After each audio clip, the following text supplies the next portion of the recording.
오늘 요절 말씀은 로수아 5장 12절의 말씀입니다.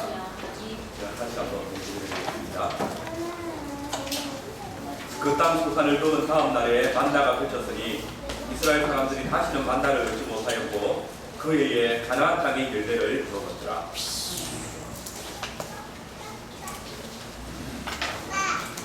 요단강을 멈추게 하심으로써 그 백성으로 마른 땅을 밟아서 건너게 하신 야훼 하나님의 그 기사는 이미 출애굽의 역사와 광야에서 시온과 옥을 물리친 일을 듣고 두려워하고 있던 가나안 거민들의 혼을 빼놓기에 충분한 사건이었습니다.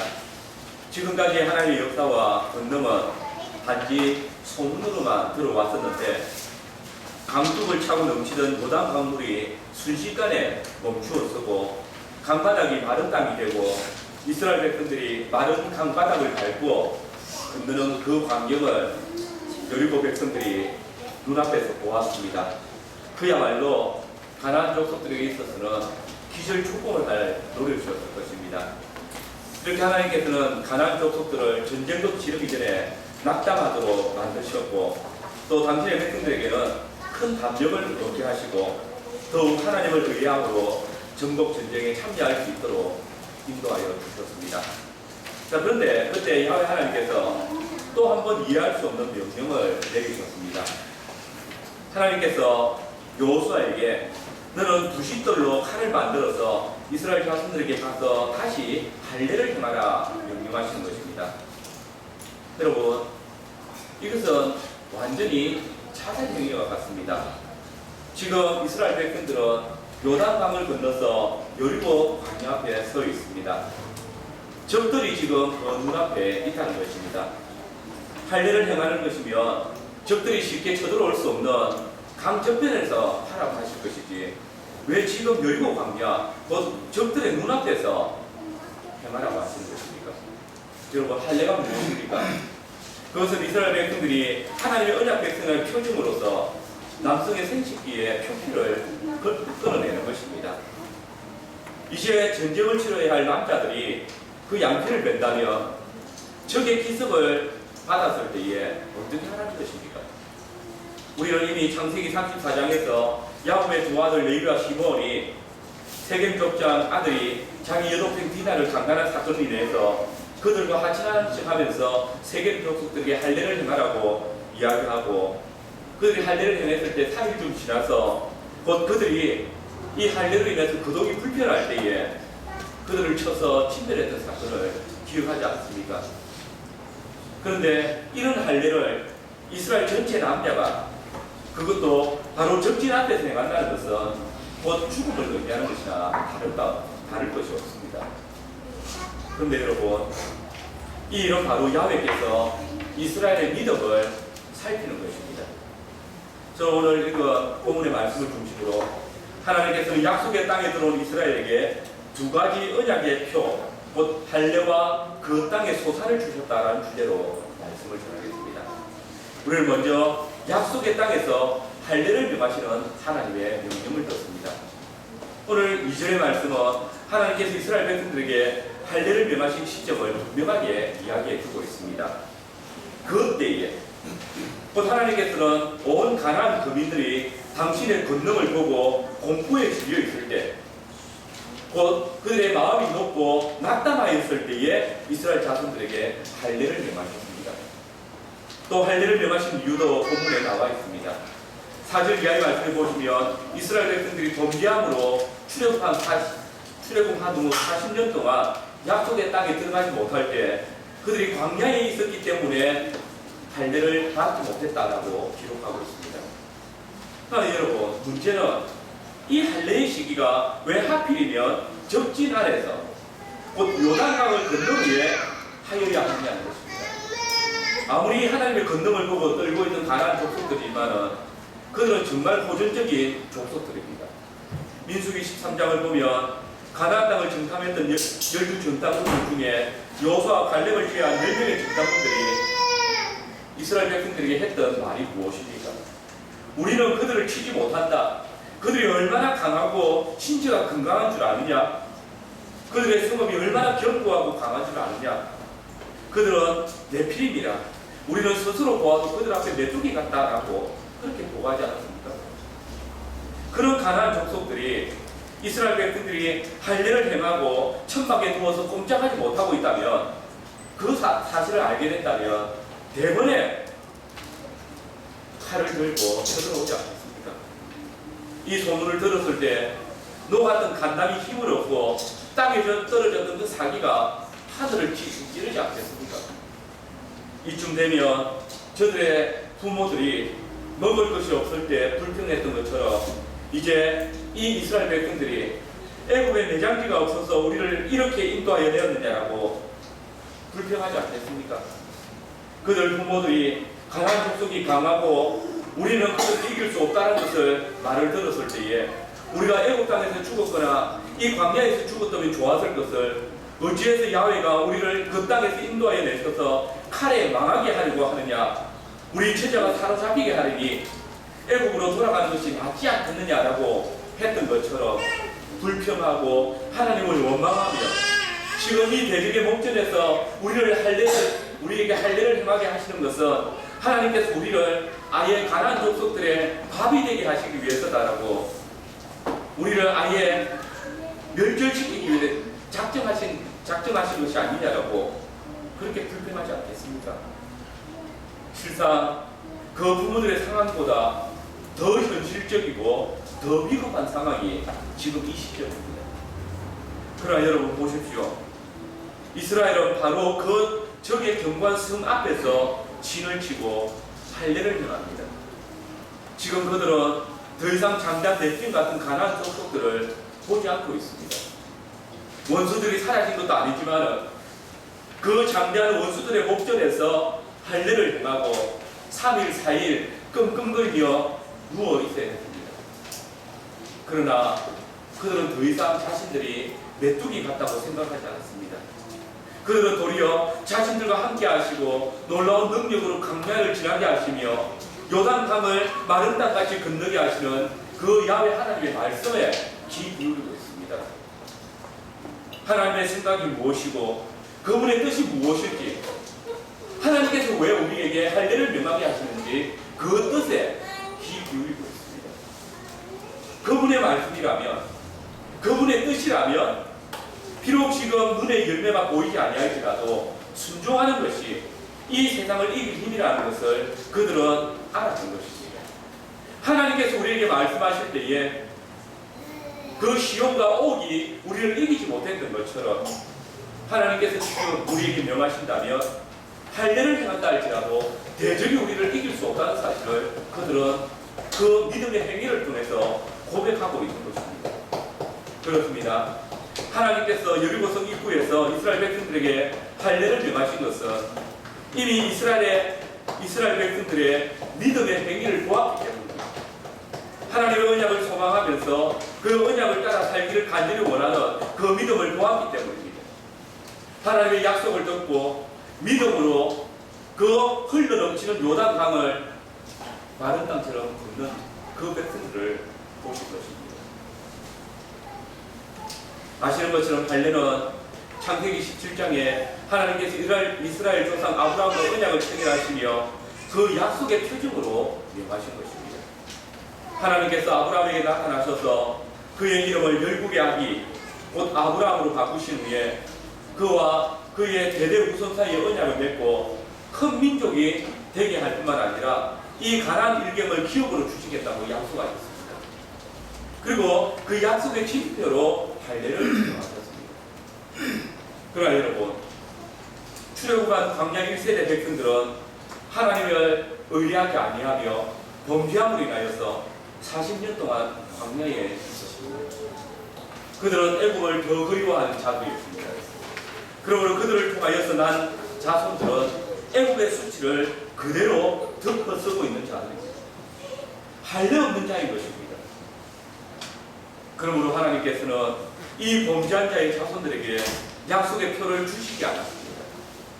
그들은 약속의 표가 없었기 때문에 40년 동안 애굽의 수치를 그대로 몸에 지니고 수치를 당한 자들로, 할례 없는 자들로 언약의 자손이 아닌 할례 없는 애굽의 자손으로 광야에 있었던 것입니다. 그러나 여러분, 이제 뚝을 넘쳐 흐르는 요단강을 건너서 약속의 땅에 들어오게 되었습니다. 이는 그들의 믿음이 승리한 증거입니다. 그들은 하나님의 언약을 믿음으로 멈춰 서 있는 요단강을 건넜습니다. 광야 2세대의 신앙 고백이 바로 이 요단강을 건너을 통해서 드러났습니다. 그들은 더 이상 애굽의 자녀가 아니었습니다. 언약의 자녀가 되어졌습니다. 하나님의 언약 안에서 그들은 믿음으로 승리한 것입니다. 그러면 하나님께서는 그들에게서 애굽의 수치를 물러가게 하시고 언약의 표를 다시 회복하도록 명하신 것입니다. 할례 없는 자를, 할례 있는 자를, 애굽의 수치를 뒤덮어 쓰고 있는 자들을 이제 애굽의 수치를 덮어 쓴 자들이 아니라 하나님의 언약 백성이라고 불러주고 계시는 것입니다. 사랑하는 성도 여러분, 분명 전쟁을 앞두고 할례를 행하는 것은 어리석고 위험한 일입니다. 그러나 이제 이스라엘은 전쟁에서 승리의 강건이 자신들의 강함이나 무기의 우수함에 있지 않다는 사실을 이미 보았습니다. 전쟁은 야훼에게 속한 것이며 하나님께서 그들과 함께 하실 때에 대적이 우리를 이길 수 없다는 사실을 보았습니다.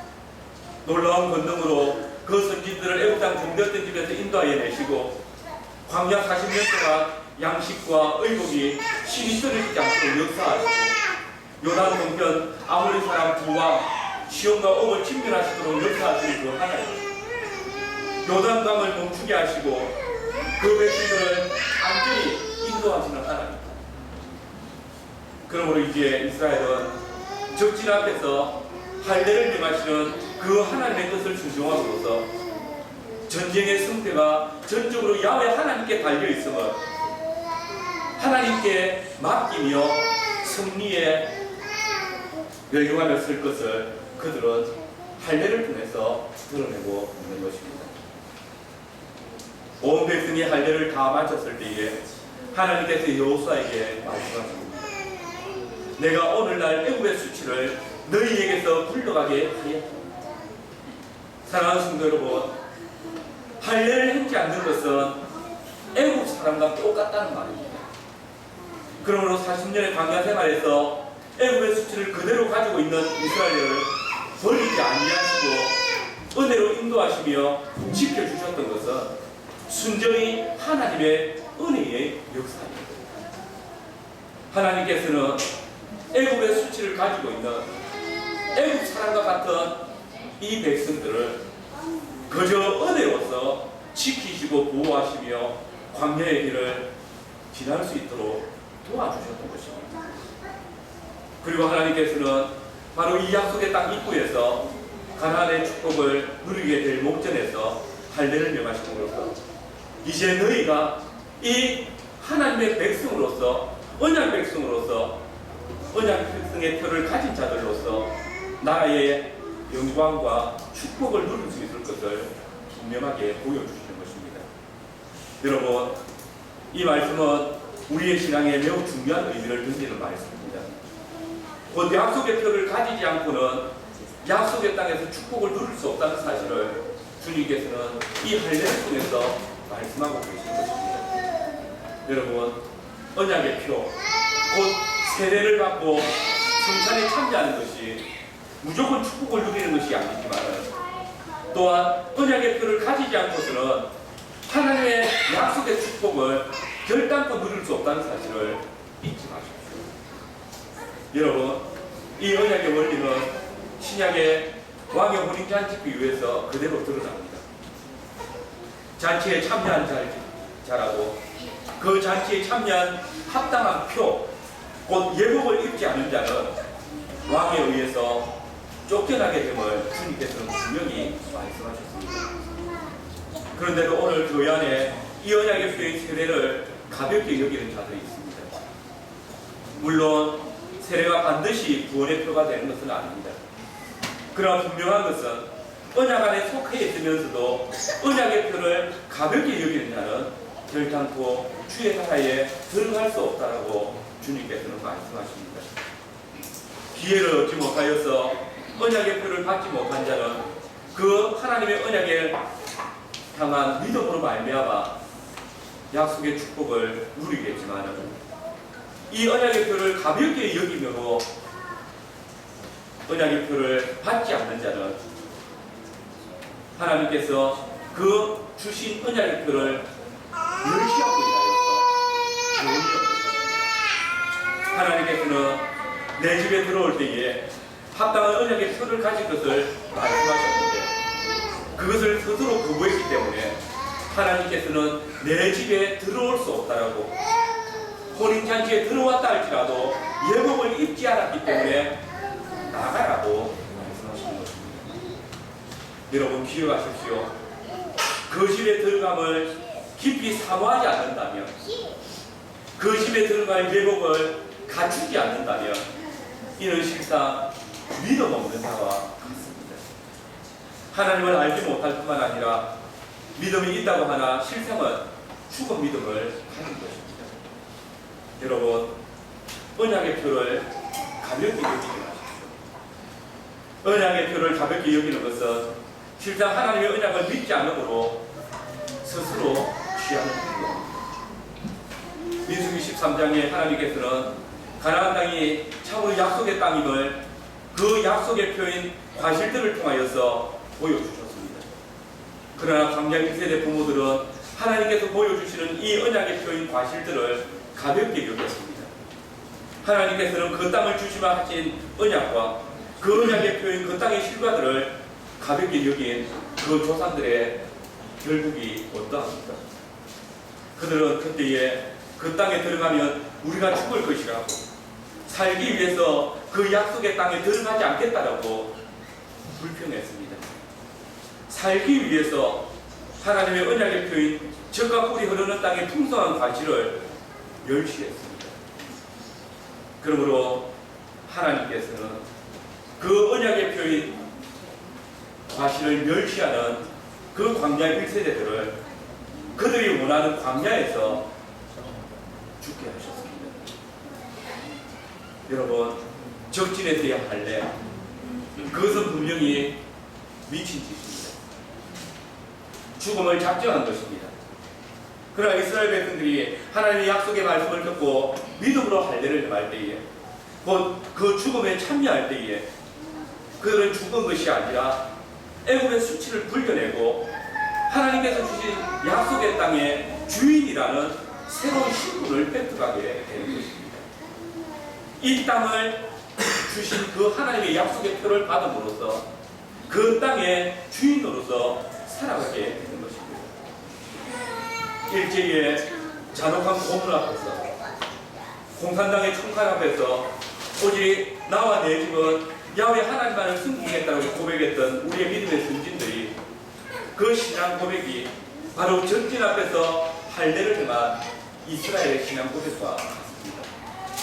그런데 여러분 할례를 행하면 분명히 적들의 공격에 아무런 저항도 못하고 멸절될 것 같은데 고문 앞에서 신사에게 절하겠다고 말하지 않으면 죽을 것 같은데 죽어도 하나님만을 섬기겠다는 고백은 우리의 생명을 위협하는 총칼 앞에 있는데 바로 그것이 사는 길입니다. 죽는 것이 사는 것입니다. 주님은 말씀하십니다. 누구든지 제 목숨을 구원고자 하면 잃을 것이요 누구든지 나를 위해서 제 목숨을 잃으면 찾으리라. 여러분 지금까지 하나님과 원수되었고 하나님의 언약에 대해서는 외인처럼 살아왔던 우리가 그리스도를 믿는 믿음으로 받는 세례는 우리를 죄에 대해서 세상에 대해서 그리스도 앞에서 우리 자신을 죽이는 일입니다. 믿음으로 넘실거리는 요단강을 건너는 것이고 지금까지 우리가 즐기고 누렸던 죄와 세상의 즐거운 것들과 원수가 되는 것입니다. 내가 즐기던 세상 일을 버리고 하나님의 약속의 땅으로 들어오는 것입니다. 죄에 종되었던 집에서 주의 성전으로 들어오는 일입니다.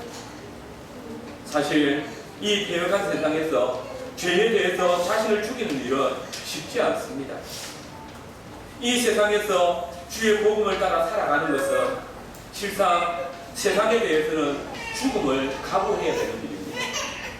이스라엘이 가나안의 모든 우상과 그들을 통한 유익을 포기하는 것처럼 세상과 타협하는 것, 세상에 즐기는 것을 포기해야 되고 내게 풍요를 주던 옛 삶을 철저히 떠난 위의 것을 사모하며 표대를 향해서 나아가야 하는 이 길은 실상은 세상과 원수되어지는 세상에 내 목숨을 내어놓는 그 죽음을 택하는 것과 같습니다. 손해와 불이익을 당하고 조롱과 소외를 당하는 일입니다. 핍박과 때로는 죽음을 각오해야 하는 선택이 되는 것입니다. 그러나 여러분들은 믿음으로 세례를 받으셨습니까? 하나님께서 우리의 하나님이 되시고 우리로 주의 나라의 백성이 되게 하는 그 약속의 표를 가지고 계십니까? 그렇다면 믿음 안에서 하나님의 언약을 따라 살아가시길 바랍니다. 하나님께서 우리에게 정하신 규례는 언약입니다. 내가 이 믿음으로 세례를 받을 때에 하나님께서는 나로 죄에 대해서 죽게 하셨습니다. 세상에 대해서 포기하게 하셨습니다. 그러나 그때의 하나님께서는 약속의 땅을 우리에게 주십니다. 그 백성의 구원을 누리게 하십니다. 주님이 우리에게 주신 그 언약의 표는 우리로 참된 하나님의 구원을 약속하는 표이며 우리로 하나님의 나라의 영광을 영원히 누리도록 보여주시는 표인 것입니다. 두 번째로 유월절 이튿날 약속의 땅에 소산을 먹게 하시는 하나님이십니다.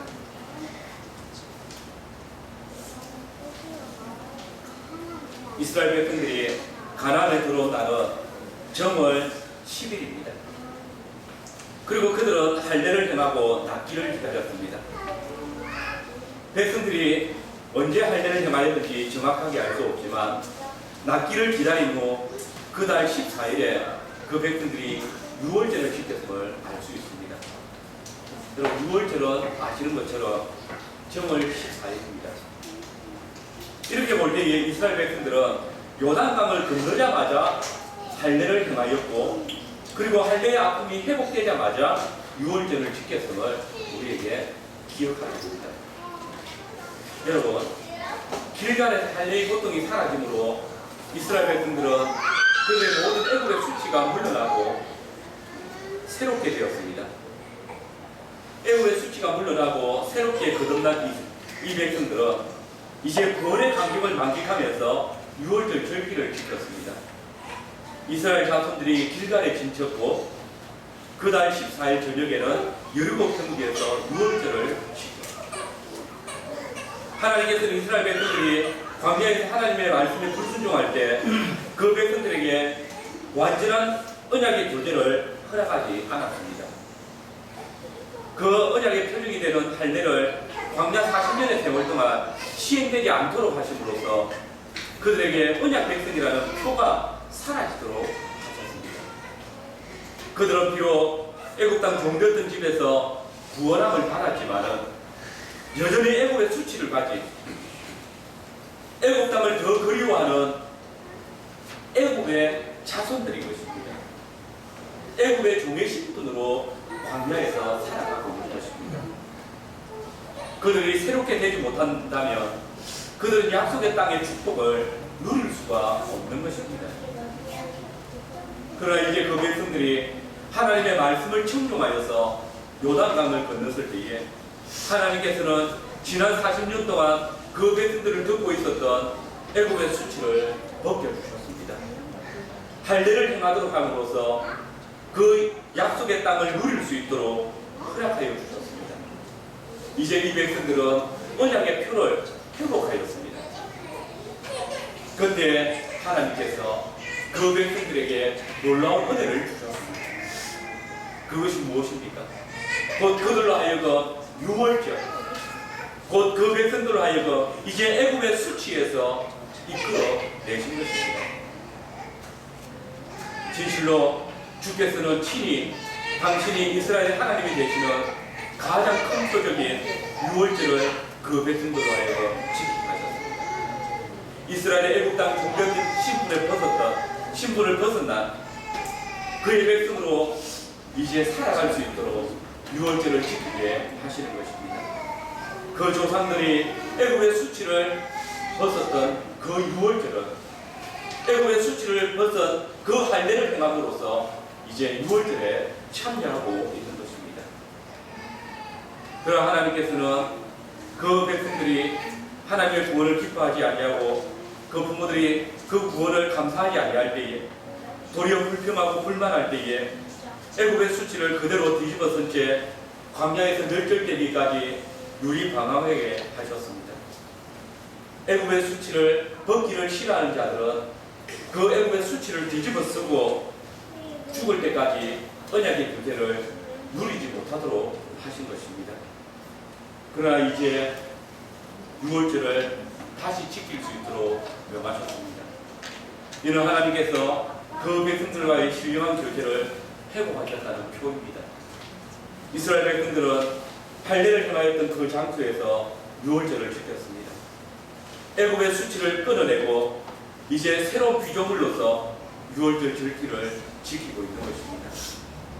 지금 이스라엘 백성들은 여리고 평지, 곧 여리고성 바로 앞에서 할례를 행하였고 바로 그 여리고성 앞에서 유월절 절기를 지키고 있습니다. 하나님께서는 그 백성들이 언약의 표를 회복할 때에 바로 그들과의 친밀한 교제를 회복시켜 주셨습니다.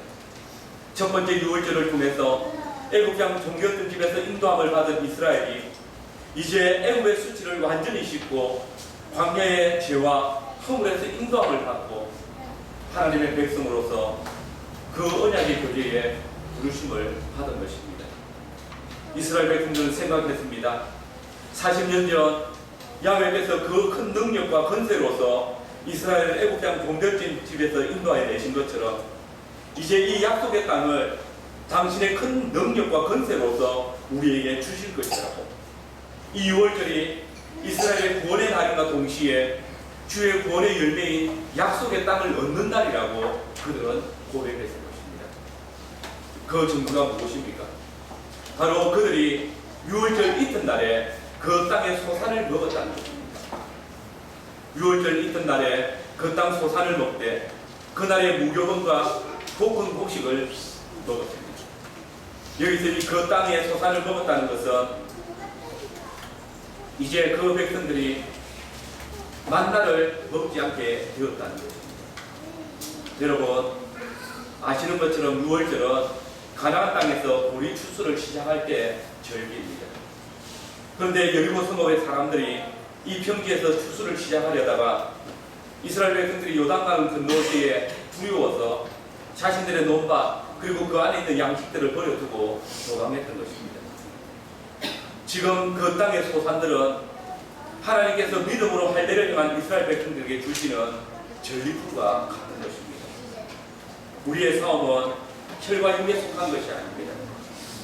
그것을 알았기에 이스라엘 백성들은 대적의 목전에서 할례를 행한 것입니다.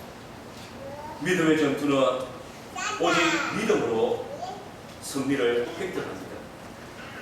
그러므로 믿음으로 이 전투에 나온 이스라엘 백성들에게 하나님께서 승리를 주시고 그 승리의 전리품으로 가나안 족속의 소산을 취하게 하여서 먹게 하신 것입니다. 이제 이스라엘은 전리품을 가지고 하나님의 구원의 역사를 기념합니다. 이스라엘 백성들이 유월절날 행하는 일이 무엇입니까? 그것은 어린 양을 잡아서 그 양의 피로 집의 문술주에 바르고 그 밤에 그 잡은 양의 고기를 불에 구워서 무교병과 썬나물과 아울러 겁을 먹는 것입니다. 그리고 레위기 23장 10절 11절 말씀을 보시면 이스라엘 백성들이 약속의 땅에 들어가게 되면 유월절에 안식일 이튿날에 곡물 곧 그 땅에서 추수한 첫 이삭의 한 단을 야훼 앞에 흔들어야 했습니다. 그리고 첫 이삭을 드린 그날부터 일주일 동안 무교병만 먹어야 했습니다. 이 절기가 무교절입니다. 그러나 여러분 생각해 보십시오. 만약 이스라엘 백성들에게 만나 외에 다른 양식이 없다면 그들은 무교병을 먹을 수가 없습니다. 유월절과 무교절을 지킬 수가 없었을 것입니다.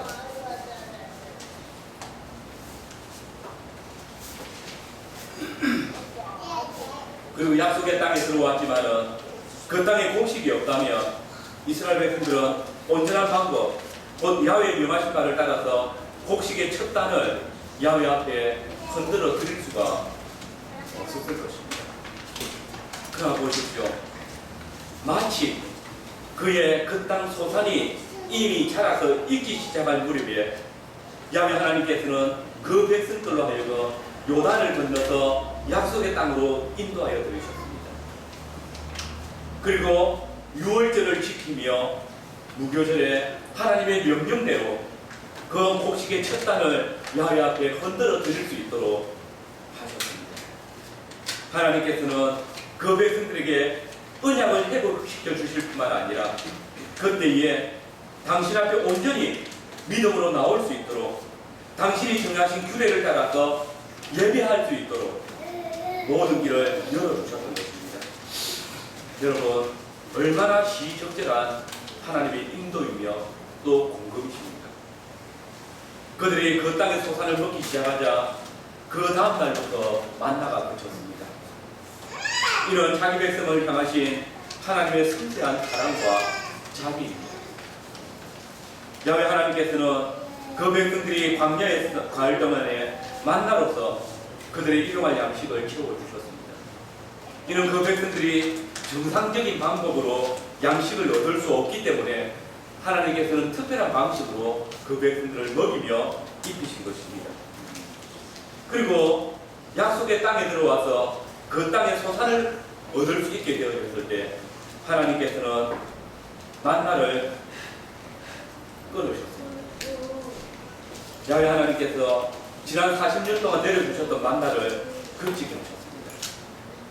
여러분, 이 사실을 두고 어떤 일을 일으켜야 할 것입니까? 아니, 하나님께서 계속해서 만나를 내려주시면 더 좋을 텐데 최소한 전복전쟁이 끝날 때까지는 이스라엘 백성들이 식량 걱정 안 하도록 만나와 메추라기를 내려주신다면 전쟁을 하면서 농사를 짓지 않아도 되는 더 좋은 방법이 아니겠느냐라고. 그러나 여러분, 제가 보건대 이런 사람은 일하지 않고 먹기를 탐하는 자일 것입니다. 하나님의 약속의 성취를 보기보다는 육체의 소욕을 채우기 위해서 언약 안에 들어온 사람과 같을 것입니다. 그러나 여러분, 신실한 주의 백성은 그 땅의 소산을 먹은 이튿날 만나가 끊어지는 것을 보고 더 감사하고 하나님의 자비와 은혜를 더 높이 찬양해 줄 것입니다. 왜냐하면 만나가 그치고 그 땅의 소산을 먹기 시작했다는 것은 이제 하나님께서 이 땅을 완전히 자신들에게 주셨다는 분명한 표가 되기 때문입니다. 솔직히 한번 생각해 보십시오. 전쟁 중에 사람들은 군에서 배분하는 배급품으로 배를 채워야 합니다. 이것은 분명히 일하지 않아도 먹을 것을 얻을 수 있는, 돈을 주지 않고도 양식을 얻을 수 있는 좋은 방법입니다. 그러나 여러분, 이런 상황을 기뻐할 사람이 정신이 온전한 사람들 중에 몇 명이나 있을까? 이것은 정말 전쟁 중에 양식을 제대로 구할 수 없는 비상시국에 행하여지는 방법입니다. 이런 정상적인 방법으로 일용할 양식을 취할 수 없을 때에 참으로 극단적으로 취해지는 방법일 것입니다. 그러므로 그 백성이 그 땅의 소산을 먹을 수 있다는 것은 더 이상 초자연적인 방법으로 먹거나 마시지 않아도 될 만큼 하나님께서 안식을 주셨다는 분명한 표인 것입니다. 하나님께서 이 땅을 그 백성들에게 주시겠다는 그 약속을 하나님께서 이제 그 땅의 소산을 통하여서 분명하게 증거해주고 있다는 것입니다. 진정 우리 아버지 하나님은 지혜와 자비가 충만하신 하나님이십니다. 당신의 자녀의 필요를 아시고 가장 적절한 때에 충만하게 공급하시는 분이십니다. 우리 하나님의 인도는 언제나 신실합니다. 여러분, 여러분이 하시는 사업에 어려움이 닥쳤습니까? 어려운 경기로 인해서 앞날이 어떻게 될 것을 인해서 불안하십니까? 그러나 여러분 염려하지 마십시오. 죄의 종되었던 우리를 구원하신 하나님께서 우리와 함께 하십니다. 그분은 언약에 신실하신 분이십니다. 그분이 우리를 돌보시는 방법은 바뀔 수 없습니다. 그러나 그분이 우리와 함께 하시며 지키시고 돌보신다는 사실도 변하지 않습니다. 하나님께서 초자연적인 능력으로 우리를 도와주시기를 기도하십니다. 그러나 여러분, 지금 하나님께서 일상적인 방법으로 우리와 동행하심을 기뻐하시기 바랍니다. 왜냐하면 내 눈에는 어떠하든지 지금 하나님께서 일상적인 방법으로 나와 함께 하신다는 것은 내가 하나님께서 공급하시는 안식을 충만히 누리고 있는 상황이죠. 일용할 양식을 끊임없이 공급하시는 것은 우리에게 안식을 주시는 신실하신 하나님의 역사입니다. 이 험악한 세상에서 급한 일을 만나지 않고 살아가는 것은 우리 아버지 하나님의 자비하신 보살피심입니다. 여러분, 자비로우신 아버지 하나님의 보살피심을 의심하지 마시기 바랍니다. 그분은 우리를 먼저 사랑하셨고 우리를 죄에서 건지시기 위해서 독생하신 아들의 피값으로 우리를 사셨습니다.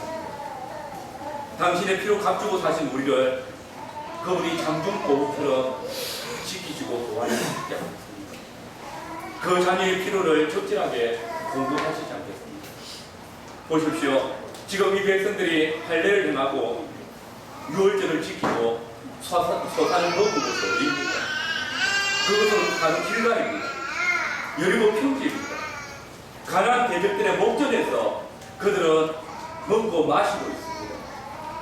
주께서 그 원수의 목전에서 자기 백성 이스라엘을 보호하시고 먹이시고 계시는 분명한 표현인 것입니다. 지금 온 이스라엘은 주께서 나와 함께 하심으로 내가 사망의 음침한 골짜기를 다닐지라도 해를 두려워하지 아니하며 주께서 내 원수의 목전에서 내게 상을 베풀어 주셨다라고 찬송하고 있는 것입니다. 주님은 친히 믿음으로 할례를 받은 자기 백성들을 지키시고 당신의 상을 베풀어 주고 계시는 것입니다. 그런데 여러분, 오늘 이 그림은 오늘 교회의 성찬상의 그림과 동일하지 않습니까?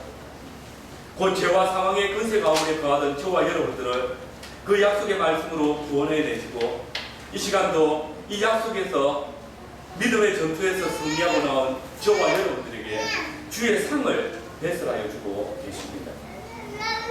그런데 이 시간 우리 주님께서 처음 제정하신 성찬상으로 나아갑니다. 예수님께서 성찬상을 제정하신 것은 유월절입니다. 그런데 그때 주님은 제자들에게 새로운 뜻과 잔을 베푸셨습니다. 곧 당신의 삶과 피라는 새로운 양식을 제자들에게 제공하여 주셨습니다. 주님의 약속의 땅에서 나는 새로운 양식을 주신 것입니다. 그러면 이 뜻과 잔을 받으며 새로운 약속의 땅에 소산을 먹는 것을 우리의 구원을 보장합니까? 그러나 그렇지 않습니다. 우리는 약속의 땅에 들어와 믿음으로 할례를 받고 그 땅에서 나는 소산을 먹은 이스라엘 백성들이 그 약속을 믿지 아니할 때에 여호수아와 장로들이 죽은 후에 주의 말씀을 떠나간 것을 봅니다. 그들에게 언약의 표로서 할례가 없었기 때문이 아니라 그들이 그 땅에서 나는 소산을 먹지 못해서가 아니라 하나님의 말씀을 믿는 믿음이 없으므로 주의 심판 아래 놓이게 되었습니다. 여러분, 주의 상에 참여하는 것은 복입니다. 그러나 믿음 없이 주의 상에 나오는 것은 주의 상을 더럽히는 것일 뿐만 아니라 화가 있을 것입니다. 오늘 요한복음 13장의 말씀을 잘 보십시오. 분명 주님은 12제자의 발을 씻기실 때에 모든 제자들을 향해서 모욕한 자들은 발밖에 씻을 필요가 없다라고 했습니다. 주의 이름으로 한 번 세례를 받은 자들은 다시 세례를 받을 필요가 없다라고 말씀하셨습니다. 여기에는 가룟 유다도 포함되어 있습니다. 그 역시 세례를 받아서 온몸이 깨끗한 자였처럼 그 자리에 앉아 있습니다.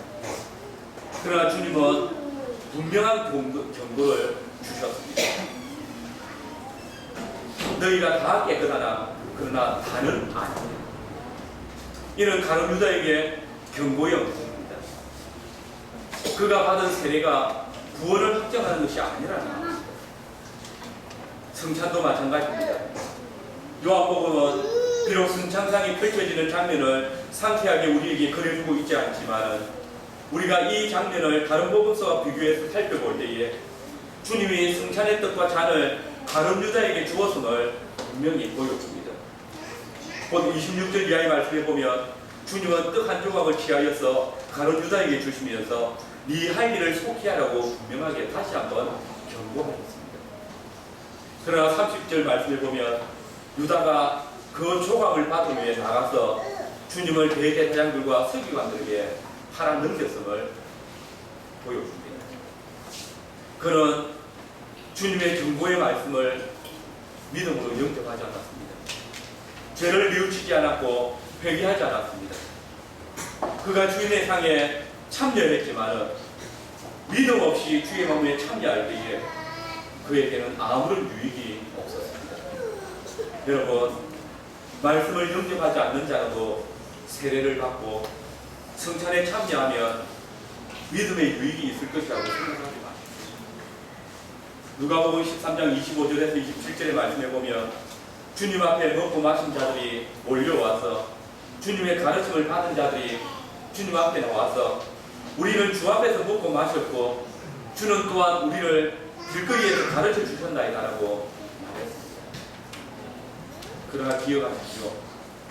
그때 주님은 주님의 가르침을 받았다고 말하는 주님 앞에서 먹고 마셨다라는 그들을 향하여서 나는 너희가 어디로서 왔는지 알지 못하노라 행악하는 자들아 나를 떠나가라고 말씀하십니다.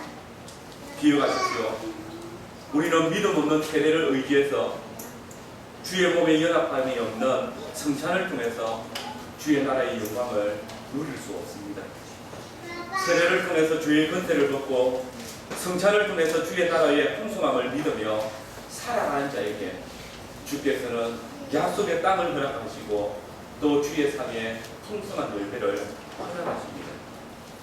참으로 주의 약속을 믿으신다면 우리가 사망의 엄침한 골짜기를 다닐지라도 비록 우리가 원수의 목전에 있을지라도 두려워하거나 놀라지 마시기 바랍니다. 주께서 친히 우리를 지켜주실 뿐만 아니라 주께서 우리의 원수의 목전에서 우리로 안전하게 주의 상에서 먹을 수 있도록 허락하신다는 사실을 목도하시길 바랍니다.